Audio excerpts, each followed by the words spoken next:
Good afternoon all of you. Companies act 2013 में एक बहुत बड़ा अमेंडमेंट आया, कंपनीज अमेंडमेंट एक्ट 2020।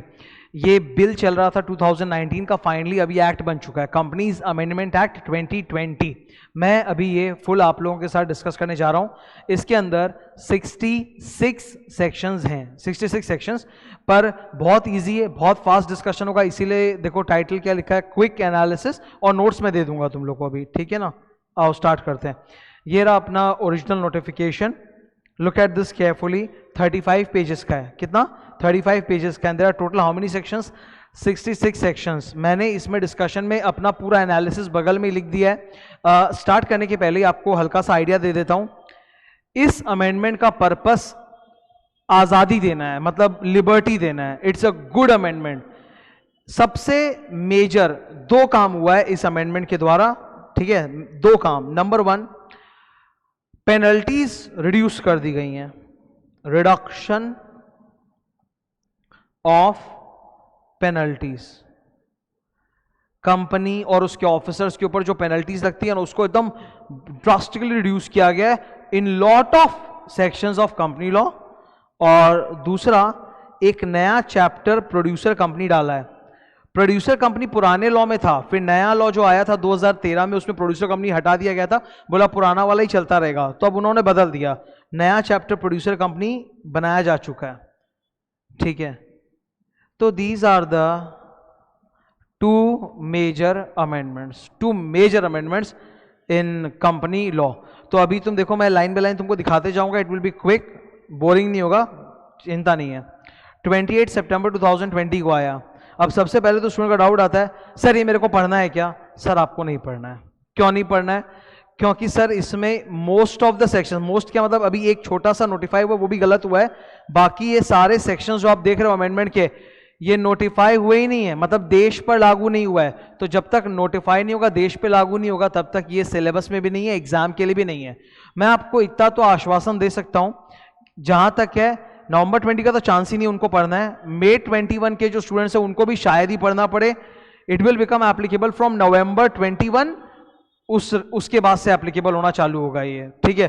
क्योंकि अभी तक इसके अमेंडमेंट के सेक्शंस नोटिफाई नहीं हुए, तो वो सिलेबस में भी शामिल नहीं है। तो सबसे बड़ा चीज। नेक्स्ट, लिस्टेड कंपनी को लेके ये लोग कुछ रिलैक्सेशन निकालने वाले हैं। सेबी नहीं चाहता कि कंपनी लॉ सारे लिस्टेड कंपनीज को टाइटली रेगुलेट करे, इसलिए सेबी कंपनी सेंट्रल गवर्नमेंट के साथ मिलके कुछ स्पेशल तरह के लिस्टेड कंपनीज को नोटिफाई करेगा, which will be exempted from company law. तो वही लिस्टेड कंपनी के डेफिनेशन में चेंज किया है, सेक्शन 2 का 52। फिर आप देखो, मोस्ट ऑफ द सेक्शंस में आपको ऐसा लिखा हुआ दिखेगा, सेक्शन नंबर पनिशमेंट। इसका मतलब अमेंडमेंट उसमें इतना सही है कि पनिशमेंट चेंज हुआ है, दैट्स ऑल, और कोई अमेंडमेंट नहीं है, ठीक है। तो सेक्शन 8 में पनिशमेंट चेंज हुआ है, 16 में पनिशमेंट चेंज हुआ है। Section number 23, it is about listing. Bharat की कंपनियां विदेशों में जाके वहां के स्टॉक एक्सचेंज में भी लिस्टिंग करा पाएगी, उसको लेके कुछ नियम ये लोग डालें, और वहां पे कुछ रिलैक्सेशंस होंगे। ऑलरेडी इंडियन कंपनीज जो है वो जाके बाहर लिस्टेड कराई रखी हैं, there are lot of companies India की जो बाहर लिस्टेड है, तो उसको लेके कंपनी लॉ में पहली बार कानून आएगा। फिर सेक्शन 26 प्रोस्पेक्टस वगैरह, उसमें भी वही पनिशमेंट का चेंज है और कुछ नहीं। यहाँ पे पनिशमेंट को section 48 variation of shareholders rights omit कर दिया गया। पनिशमेंट राइट शेयर्स में एक छोटा सा चेंज किया है। राइट शेयर्स में जो लेटर ऑफ ऑफर आता है ना शेयरहोल्डर्स के घर में, वो 15 से 30 दिन बिफोर द ऑफर आता है। तो उसमें प्राइवेट कंपनी को लेके तो पहले से एग्जेम्पशन था कि private company can have less than 15 days notice. तो अब वो लोग सबके लिए कर रहे हैं, प्राइवेट पब्लिक सबके लिए लेस देन 15 डेज नोटिस चलेगा। तो फिर यहां से वही पनिशमेंट चल रहा है। पनिशमेंट देखो आराम से हो रहा है कि नहीं, फास्ट हो रहा है। तुमको पनिशमेंट अभी थोड़ा मैं बैठ के रटाऊं या समझाऊं, वो तुम जानते ही हो। तो मेन पनिशमेंट में चेंज है और कुछ नहीं, ठीक है। फिर वही पनिशमेंट वही चल रहा है। सेक्शन 117 जो MGT 14 अपने फाइल करते हैं, उसके अंदर एक पॉइंट होता है 117 का 3 का G, जहां कंपनी में जो सेक्शन नंबर 179 के 3 में बोर्ड रेजोल्यूशंस पास हुए हैं वो जमा करने पड़ते हैं, and it is open to inspection. तो उसमें बैंकिंग कंपनी को तो एग्जाम्पशन था ही, इन्होंने 2 और ऐड कर दिया, बोला NBFC और हाउसिंग फाइनेंस कंपनी को भी एग्जाम्पशन है उसमें, ठीक है। फिर वही पनिशमेंट्स, एक नया सेक्शन चालू हुआ है 129A। जिनको नहीं पता ये चीज, बैकग्राउंड मुझे बता लेने दो, इसका तो तुमको इजी लगेगा। लिस्टेड कंपनीज होती है ना, लिस्टेड कंपनीज को अपना क्वार्टरली फाइनेंशियल स्टेटमेंट्स बनाना पड़ता है, और उसका क्वार्टरली फाइनेंशियल स्टेटमेंट मतलब एक क्वार्टर का एफएस, सालाना एफएस तो बनेगा ही, वो अलग है, एनुअल तो बनेगा ही, एक क्वार्टरली एफएस बनेगा, और इसका ऑडिट नहीं होता, इसका लिमिटेड रिव्यू होता है। ये फाइनल लेवल की चीज है, ऑडिट नहीं होता, लिमिटेड रिव्यू होता है। तो अब ये लोग बोल रहे हैं कि they will notify unlisted public companies of some threshold, बड़ा अनलिस्टेड पब्लिक कंपनी, उनको भी ये लोग चाहते हैं कि पीरियोडिकली अपना फाइनेंशियल रिजल्ट्स ऑडिट या लिमिटेड रिव्यू करा के जमा करना चालू कर दे आरओसी के पास। तो आरओसी में भी ये नियम आने वाला है कि क्वार्टरली फाइनेंशियल स्टेटमेंट्स मंगवाएगा, ठीक है, पर बड़े कंपनीज के लिए। तो ये नया सेक्शन डाला 129 है। 129 फाइनेंशियल स्टेटमेंट होता है, उसके जस्ट बाद ये आया। फिर वही पनिशमेंट चल रहा है। सीएसआर को लेके एक जबरदस्त अमेंडमेंट आया। सीएसआर कितना करना पड़ता है? 2% ऑफ प्रॉफिट्स। तो अगर आपका सीएसआर का जो अमाउंट है वो 50 लाख के अंदर आ रहा है, तब आपकी कंपनी को सीएसआर कमिटी बनाने की जरूरत नहीं है, जो बोर्ड ऑफ डायरेक्टर्स है वही सीएसआर कमिटी वाला काम कर लेंगे। फिर वही पनिशमेंट्स। फिर एक नया सेक्शन इंसर्ट हुआ है, जोरदार, एकदम जोरदार। सुनो पहले नियम क्या, ये जो मैं बोलने जा रहा हूं महा इंपॉर्टेंट है, सुनो ध्यान से। कंपनी में दो तरह के डायरेक्टर्स होते हैं, एग्जीक्यूटिव डायरेक्टर्स मतलब जो होल टाइम आते हैं, एमडी होल टाइम डायरेक्टर, और दूसरे होते हैं नॉन एग्जीक्यूटिव डायरेक्टर्स जो पार्ट टाइम होते हैं, जिसमें इंडिपेंडेंट डायरेक्टर्स भी शामिल है। तो पहले अभी नियम क्या था कि अगर मान लीजिए कंपनी में लॉसेस हो रहा है या इनएडिक्वेट प्रॉफिट हो रहा है और फिर भी आप रेम्यूनरेशन देना चाहते हो, then you can pay remuneration as per schedule 5 only to executive directors. Non executive directors को आप रेम्यूनरेशन नहीं दे सकते अगर लॉस चल रहा है कंपनी में या इनएडिक्वेट प्रॉफिट चल रहा है। और अभी तो आपको मालूम है कोरोना की वजह से हर कंपनी में लॉस इनएडिक्वेट प्रॉफिट रिपोर्ट होगा। तो अब इन्होंने नया नियम बना दिया, अब ये लोग शेड्यूल 5 में भी चेंज करेंगे, और सेक्शन 197 में भी चेंज हुआ आगे, और यहां 149 में भी चेंज हुआ है। लॉसेस या इनएडिक्वेट प्रॉफिट के केस में, लॉसेस या इनएडिक्वेट प्रॉफिट के केस में आप non executive directors and independent directors को भी रेम्यूनरेशन दे सकते हो एज पर शेड्यूल 5। तो उसके लिए लोग शेड्यूल 5 को भी चेंज करेंगे। तो दैट्स वन बिग अमेंडमेंट, ठीक है। फिर वही पनिशमेंट चल रहा है, ठीक है। ये वही जो अभी मैंने बोला कि अब से लॉसेस के केस में एज पर शेड्यूल 5 हम non executive directors including independent उनको भी रेम्यूनरेशन दे पाएंगे। फिर वही पनिशमेंट्स में आ रहा है, सेक्शन 284 में पनिशमेंट हटा दिया और बोला कि अगर कोई भी बंदा लिक्विडेटर से कोऑपरेट नहीं करा तो पनिशमेंट नहीं, लिक्विडेटर सीधा एनसीएलटी को बोलेगा और एनसीएलटी उस बंदे को ऑर्डर करेगा। पनिशमेंट्स के ऊपर ये देख रहे हो मेजॉरिटी पनिशमेंट्स कितना फटाफट एकदम हुआ। सेक्शन 52 सबसे बड़ा अमेंडमेंट है, ये काफी पेजेस का है। इनफैक्ट इतना मोटा जो कंपनीज अमेंडमेंट एक्ट है वो इसी से बना है। नया प्रोड्यूसर कंपनी चैप्टर बना दिया इन्होंने, चैप्टर नंबर 21 है फुल। तो पुराना प्रोड्यूसर कंपनी जो हुआ करता था ओल्ड कंपनीज एक्ट में वो हट जाएगा, और अब नया कंपनीज लॉ में प्रोड्यूसर कंपनी चैप्टर आ जाएगा। हाउएवर प्रोड्यूसर कंपनी जो है ये सीए फाइल के सिलेबस से हटाया जा चुका है, तो नया आ जाने के बावजूद भी सीए फाइल के स्टूडेंट्स लोगों को पढ़ना नहीं पड़ेगा until and unless CA institute notify करके बोले कि पढ़ना है, ठीक है। तो नया प्रोड्यूसर कंपनी चैप्टर बना है, ये सबसे बड़ा अमेंडमेंट है अपना। ये बहुत पेजेस का है, देखो कितना पेज है, 5, 5, 10, 15, 20, ऑलमोस्ट 23 पेज इसी के ऊपर थे। वापस से हम लोग अब आगे सेक्शन 53 ऑनवर्ड्स आ गए। सेक्शन 379 का 1, इसमें क्या था, पहले तो ये फॉरेन कंपनी चैप्टर है। इसमें पहले तो एक प्रोविजो डाला गया था कि government of India IDR Indian depository receipt के लिए जो नियम कानून है प्रोविजन है उसको एग्जेम्प्ट कर देगी on a certain class of companies.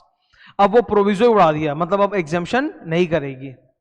Punishment, फिर ये 393A नया एक सेक्शन आया है, एग्जेम्पशंस इंसर्ट किए गए हैं कुछ, ठीक है। इसमें फॉरेन कंपनी रिलेटेड चैप्टर में कुछ एग्जेम्पशंस डाले गए हैं।